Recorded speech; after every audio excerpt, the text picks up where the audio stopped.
नमस्कार, मैं Sumit Tiwari. NMF news में आप सभी का बहुत बहुत स्वागत है। इन दिनों देश में ज्योति मल्होत्रा जो है वो सुर्खियों में बनी हुई है।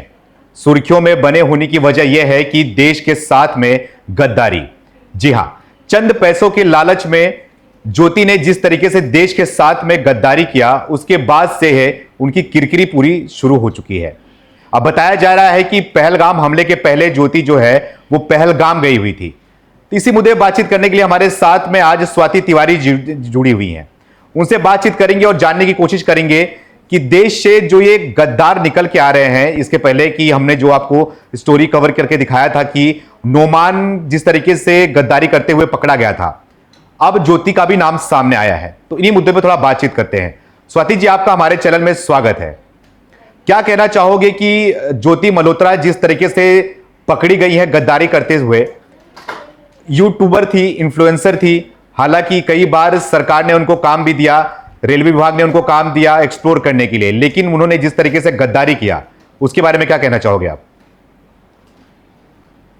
सुमित, आपके तमाम दर्शकों को शुभ संध्या। और ये बात सिर्फ ज्योति मल्होत्रा की नहीं है। ये जो अभी कल परसों 6 लोग गिरफ्तार हुए हैं, उसमें ज्योति मल्होत्रा सिर्फ एक नाम है।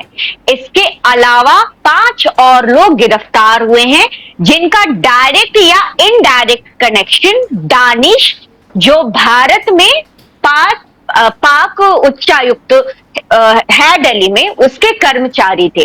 तो उनके द्वारा ये पूरा खेल, ये पूरा मामला चला है। स्पेसिफिकली अगर बात ज्योति की करें तो सबसे पहले तो ये कि यूट्यूबर बनना या इन्फ्लुएंसर बनना, ये सिर्फ एक बाहरी आवरण था ज्योति का। ज्योति का असली काम तो वही था जो आज और कल हमें पता चला और पूरी दुनिया और पूरा देश जिस काम को देख रहा है, मतलब कि गद्दारी। अब आप उसे चंद सिक्कों की खनक के लिए गद्दारी कह दे, या उनका नाम पाक हैंडलर राणा शहबाज उर्फ शाकिर के साथ जुड़ता हुआ नजर आ रहा है। अब आप इसे हनी ट्रैप कह ले, आप इसे लव जिहाद कह दे, या आप इसे किसी भी रूप में देश के प्रति, देश की सुरक्षा से और देश के स्वाभिमान से समझौता कह ले। अब ज्योति ने गलती तो की है, लेकिन ज्योति के साथ साथ मुझे लगता है सुमित की बाद बाकी भी जो लोग हैं, क्योंकि मैं देख रही हूं कि पूरा एक महकमा जो है सेकुलर, लिबरल और विशेष रूप से जो मुसलमान समाज है, वो बार बार टारगेट करके ज्योति मल्होत्रा हिंदू, ज्योति मल्होत्रा हिंदू। तो आपके तमाम दर्शकों को पता होना चाहिए कि ज्योति के साथ अन्य लोग भी गिरफ्तार हुए हैं, जिसमें 4 नाम मुसलमानों का भी है। आगे बात करेंगे तो मैं डिटेल दूंगी कि ये सारे लोग कैसे देशद्रोह के मामले से जुड़े हुए हैं और जिनकी गिरफ्तारियां हुई हैं। जी सुमित जी, बता दीजिए आप जितने भी नाम आपके सामने हैं, जो भी जानकारी है साझा कर दीजिए लोगों के साथ में, ताकि इनको पता चले। जिस तरीके से इसको अब एंगल दिया जा रहा है, कहा जा रहा है कि हिंदू ज्योति, खास करके इसका भी जिक्र किया जा रहा है, तो इनका भी नाम सामने आना चाहिए। बिल्कुल। अब मैंने दानिश के नाम का जिक्र किया, उसके लव ट्रैप में फंसी है गजाला, जो हरियाणा या पंजाब की एक विधवा है। अब दानिश जो पाकिस्तानी ये जो उच्चायुक्त है, हाई कमीशन वहां जो काम करता है, जिसे कि भारत ने अवांछित घोषित करके 13 मई को लथाड़ करके भारत से बाहर फेंक दिया है, वो दानिश के इश्क के चक्कर में फंसी हमारी गजाला बीबी। और गजाला बीबी का काम, ज्योति का काम तो जो था वो जैसे समझ में आ रहा है कि इन्होंने बहुत सारी खुफिया जानकारी, बहुत सारी जगहों की खुफिया जानकारी साझा की है पाकिस्तान के साथ। शायद अगर पहलगाम का एंगल आ रहा है तो हो सकता है कि रेकी भी की हो, इसमें कोई दो राय नहीं है। लेकिन अगर गजाला की बात की जाए तो मनी लॉन्ड्रिंग में और भारत में बस रहे वैसे लोग जिनके दिलों में पाकिस्तान बसता है, या यूं कहे कि जिनके दिलों में आतंक बसता है, उन लोगों तक पैसे पहुंचाने का काम हमारी गजाला बीबी ने किया है। तो ये कम देशद्रोह का काम नहीं हुआ इन कंपैरिजन टू ज्योति मल्होत्रा। इसके अलावा यासीन का नाम आ रहा है, इसके अलावा अरमान का नाम आ रहा है, और हमारे एक देवेंद्र ढिल्लो जी करके हैं, उनका नाम भी आ रहा है। तो जो लोग इस बिल्कुल नापाक काम को एक नया एंगल देने की कोशिश कर रहे हैं, और मैं देख रही हूं कि तमाम जितने भी समर्थक हैं या जितने भी वाम दल के लोग हैं या विपक्ष है, वो सब लोग इसको एक हिंदू बनाम मुसलमान या यूं कहे कि गद्दारी हिंदुओं के खून में बसती है, ये एंगल देने की कोशिश कर रहे हैं, जो सरासर गलत है। और सिर्फ ज्योति मल्होत्रा ही क्यों, यूट्यूबर की अगर बात करें तो ऐसे बहुत सारे लोग हैं। आपके चैनल पे मैंने लगातार देखा है कि आप लोगों ने ऐसे मुद्दों को उठाया है। हम अगर लिबरल की बात करते हैं, सेक्युलरिज्म की बात करते हैं, तो उसमें बहुत सारे हैंडल्स है। क्यों पाकिस्तान ने पहलगाम हमले के बाद नेहा सिंह राठौर के वीडियोस नहीं चलाए?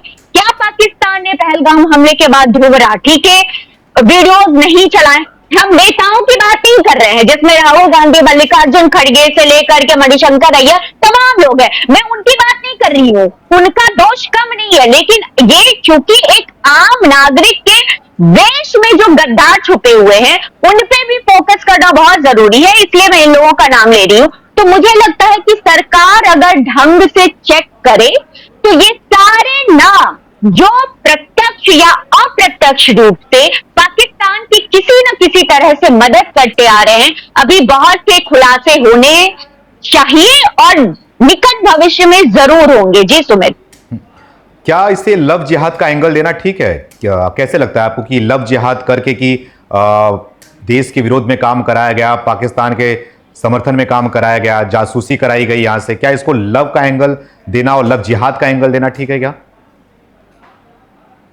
मुझे तो लगता है कि बिल्कुल सही है। क्यों नहीं है ये लव जिहाद? और लेकिन मैं ये नहीं कहूंगी कि ज्योति मल्होत्रा सिर्फ लव जिहाद के चक्कर में फंस गई।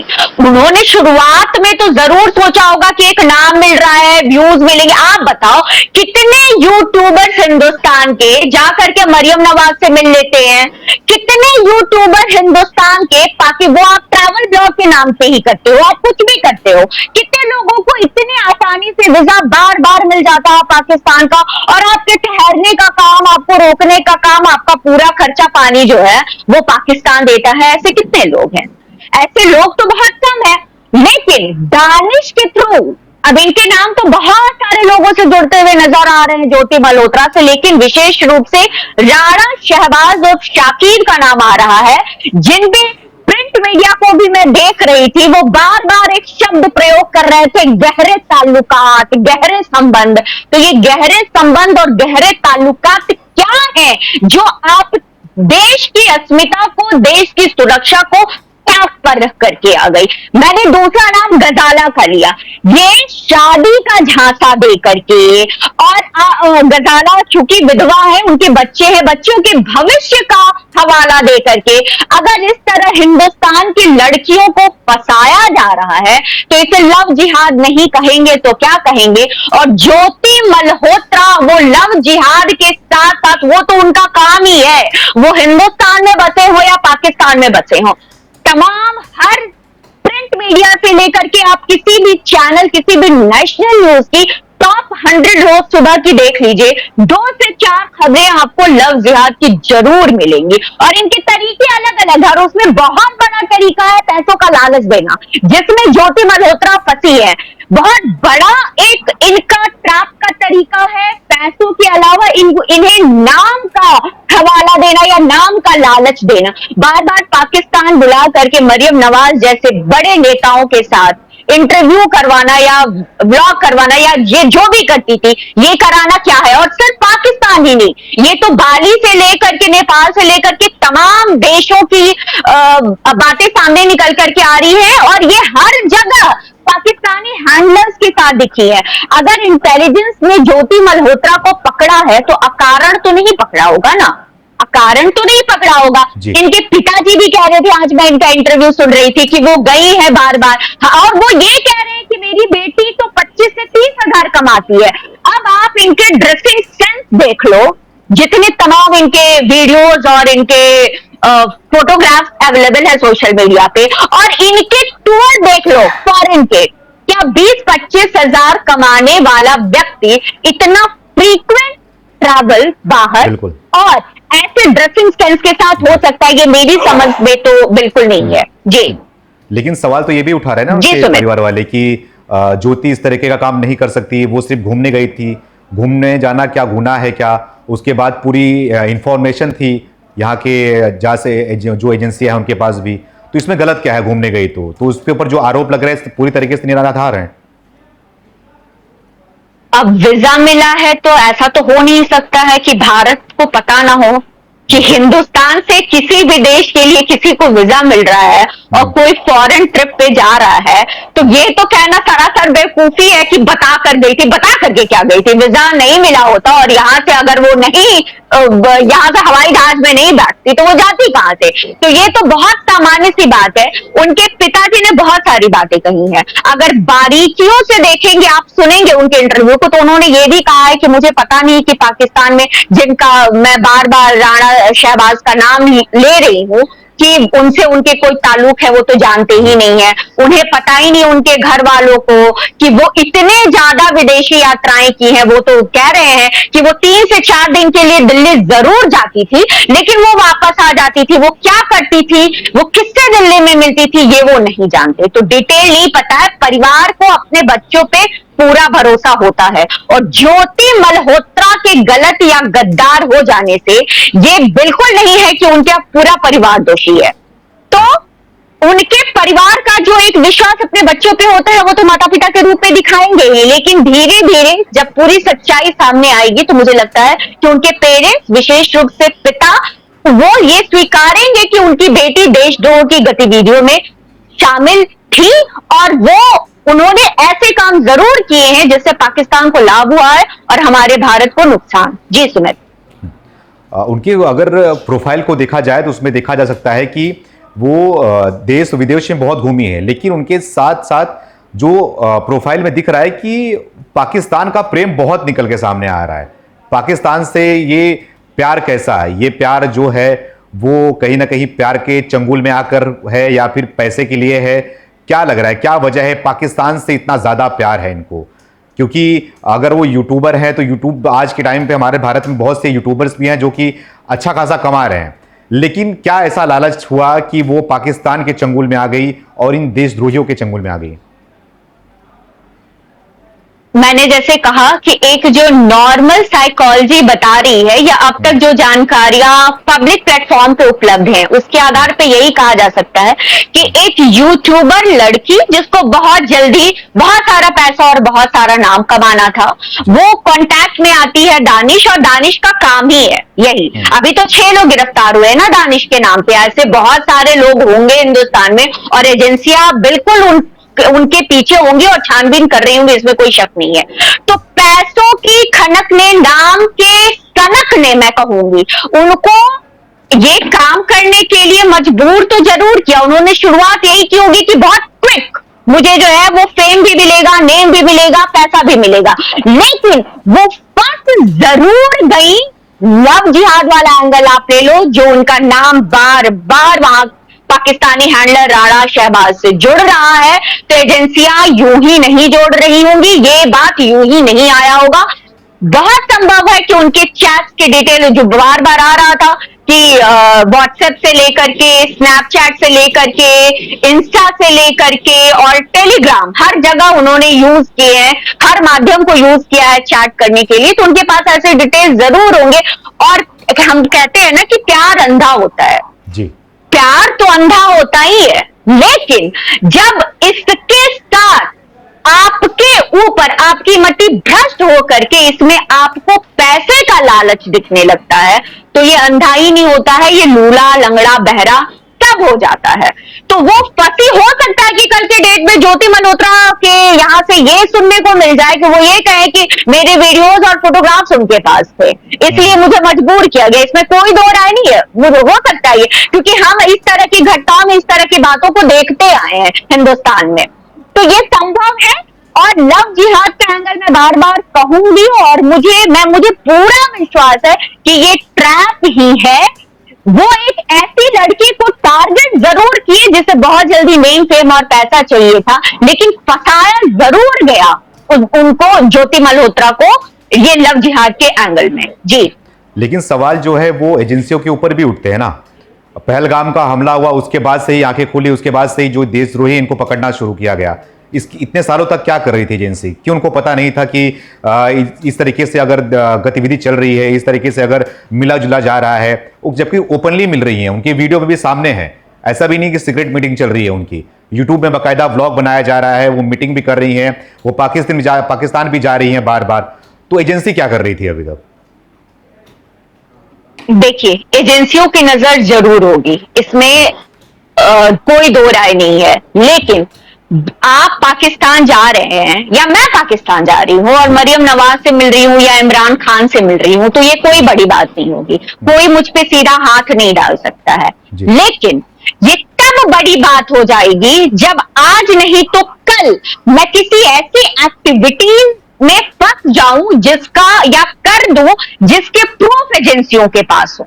तो एजेंसियां भी, अब ये कोई बॉन्ड तो फोड़ नहीं रही थी कि एक नजर में आ जाए, तुरंत ही नजर में आ जाए। गजाना का नाम मैंने लिया, वो तुरंत नजर आई, क्योंकि उनके जो ट्रांजैक्शंस थे अकाउंट के थ्रू, वो साफ साफ बता रहे थे कि पैसे आ रहे हैं पाकिस्तान से, पैसे आ रहे हैं पाकिस्तानी दानिश जो हाई कमीशन में काम करता है, और फिर वो डिस्ट्रीब्यूट हो रहे हैं।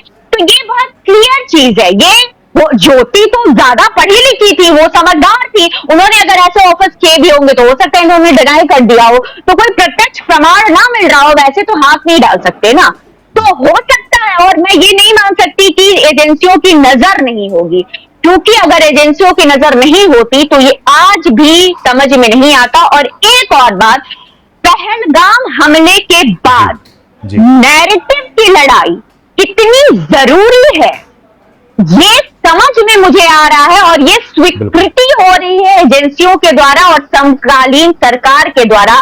ये बहुत बड़ी बात है, और ये समझ होनी चाहिए कि नैरेटिव की लड़ाई भी बहुत बड़ी लड़ाई है। ज्योति मल्होत्रा जो जा करके पाकिस्तान में वीडियो शूट करती है और वो आप थंबनेल डालती है, an Indian girl in Pakistan and this and that, love Pakistan और पता नहीं क्या क्या। जब पहलगाम हमले के बाद आप पूरा इल्जाम लगा देती है भारत के सुरक्षा विभाग पे, आप पूरा इल्जाम लगा देती है वहां के टूरिस्ट पे, और आप पाकिस्तान का नाम नहीं लेते हैं, मतलब कि ये नैरेटिव की लड़ाई बिल्ड करना, सेट करना, ये भी आपका एक डेटा, और ये भी गद्दारी से कम नहीं है। और ये सब मुझे लगता है ऐसे बहुत तमाम चीजों को जोड़ करके एजेंसियों के समझ में आया होगा, या उन्हें प्रूफ बिल्कुल मिले होंगे कि ये डायरेक्टली अब इन्वॉल्व हो रही है। बात नैरेटिव की लड़ाई से बहुत आगे बढ़ चुकी है, और तब इनकी गिरफ्तारी हुई होगी, और बाकी तो आने वाले समय बताएगा ही कि किन किन साक्ष्यों के बल पे जब ट्रायल चलेंगे तो समझ में आएगा। और बाकी जानकारियां भी जैसे जैसे पब्लिक प्लेटफॉर्म पे एजेंसियों के माध्यम से आएंगी, हमें और आपको भी अवेयरनेस होगी कि आखिर इन्होंने ऐसे क्या कर दिया कि बिल्कुल एजेंसियां इनके ऊपर टूट पड़ी, और एजेंसियों ने ऐसा क्या देखा, क्या उनकी ऑब्जर्वेशन पिछले 2-2.5 साल की रही है, वो बिल्कुल ये सारी बातें खुल के सामने आएंगी। आपको क्या लगता है कि आने वाले समय में इस तरह की जो गद्दार हैं वो गद्दार और भी निकल के सामने आएंगे देश से? बिल्कुल, मैं तो हमेशा कहती हूं कि आतंक का एक सिरा पाकिस्तान के हाथ में जरूर है, लेकिन दूसरा सिरा भारत में उन लोगों के हाथ में है जो छद्म सेक्युलर हैं, जो लिबरल हैं, जो कट्टर जिहादी माता के हैं, और या फिर उसको ऐसे भी कह सकते हैं भारत के अंदर भी एक पाकिस्तान बसता है कहीं ना कहीं। बिल्कुल, मैं यही बोलने वाली थी कि जिनके दिलों में पाकिस्तान बसता है जी। अब ये, और ये जरूरी नहीं है कि ये मुसलमान समाज हो, लगातार आप देख लो ना, लगातार देखो, इसलिए मैंने कहा लिबरल और छद्म सेक्युलर, ये ऐसे लोग हैं, और इनकी संख्या बहुत बड़ी है। ये तो शुरुआत, और मुझे लगता है कि एयर स्ट्राइक और सर्जिकल स्ट्राइक पाकिस्तान के साथ साथ ऐसे लोगों पे करने की भी बहुत जरूरी है, बहुत जरूरत है, क्योंकि हम तब तक पूरी तरफ से सेफ नहीं होंगे जब तक हमारे यहाँ से जयचंदों को चुन करके उन पे कार्रवाई नहीं होगी। जी जी स्वाति जी, हमसे बात करने के लिए बहुत बहुत धन्यवाद आपका। आई होप कि आपको भी ये वीडियो अच्छी लगी होगी, और स्वाति के बारे में और साथ में ही जो जिस तरीके से ज्योति पकड़ी गई है और गद्दारी में, तो उसके बारे में क्या कहना है कमेंट करके आप जरूर बताएं। बहुत बहुत धन्यवाद।